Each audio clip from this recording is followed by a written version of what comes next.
Les vols de voitures repartent à la hausse. 70 649 véhicules ont été dérobés l'an dernier. C'est selon les assureurs français 11,1% de plus qu'en 2022. Des opérations souvent organisées par des réseaux internationaux.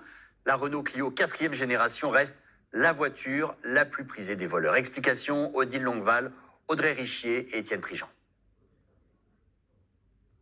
Dimanche soir, il reste encore des bris de verre par terre. Ce couple n'a rien pu faire. En quelques secondes, devant chez eux, leur véhicule s'est comme volatilisé. Alexandre, il a reconnu le bruit de sa voiture parce que c'est une voiture de sport, donc ça a fait un vroom. Et là, on s'est mis à la fenêtre et on a regardé la voiture partir. Des vols de plus en plus nombreux. Selon Argos, organisme d'assurance, plus de 70 000 sinistres ont été déclarés en 2023. 11% de plus que l'année précédente. La voiture du couple était une Clio 4. C'est le modèle le plus prisé des malfrats, devant la Renault Mégane et la Peugeot 3008.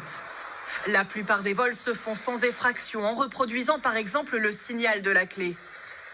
Pour s'en prémunir, il existe de nombreux moyens. En voilà un, de plus en plus demandé selon ce vendeur.